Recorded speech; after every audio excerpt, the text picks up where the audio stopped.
நாச்சியார் திருமொழியில் கோழி அழைப்பதன் முன்னம்ங்கிற பதிகத்தில் 2வது பாசுரம் பார்க்கலாம்.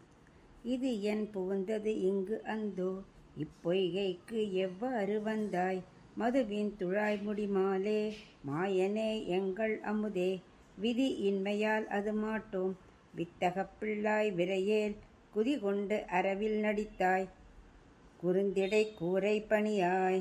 இப்போ இதுக்குள்ள அர்த்தம் பார்க்கலாம்.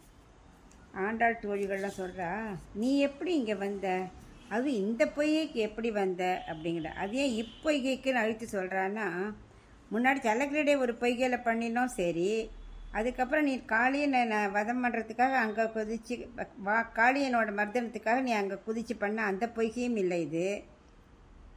அதுக்கப்புறம் பார்த்தா கஜேந்திரன் உன்னை அழைச்சா நீ ஆதி மூலமேன்னு முதலியை தேர்ந்து காப்பாற்றுறதுக்காக வந்து பொய்கையும் இல்லை. ஸோ இப்படி எந்த பொய்கையும் இல்லாமல் நாங்கள் தனியாக ஒரு பொய்கைக்கு வந்தோம், இதை நீ எப்படி தெரிஞ்சுட்ட அப்படின்னு ஆச்சரியமாக கேட்குறா.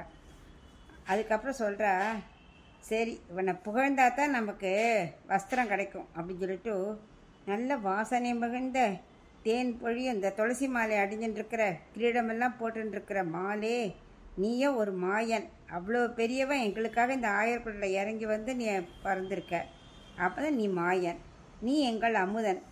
அதான் ஆனால் நீ நினைக்க நாங்கள் செய்ய மாட்டோம், நீ சலக்கிரடை பண்ண கூப்பிடுற, அது நாங்கள் இப்போ செய்ய மாட்டோம். அதனால் நீ வந்து ரொம்ப ஆற்றல் மிகுந்தவன் தான், ஆனால் கூட இப்போ நாங்கள் அதை ஒத்துக்க மாட்டோம். நீ ஜீவாத்மா பரமாத்மாக்காக தான் சொல்கிற, ஆனால் இப்போ அது எங்களால் முடியாது. நீ எப்படிப்பட்டவன் தெரியுமா, பாம்புலே மேலேந்து குதித்து அந்த குருந்த மரம் இருக்கே அங்கேருந்து குதித்து பாம்பு மேலே நான் நடனம் ஆடினவன் தானே நீ. அப்படிப்பட்ட நீ எங்கள் ஆளைய அந்த குருந்த மரத்து மேலே அப்படி தொங்க விட்டுருக்கியே, அதை எங்கள்கிட்ட கொடு அப்படின்னு பிரார்த்திக்கிறான்.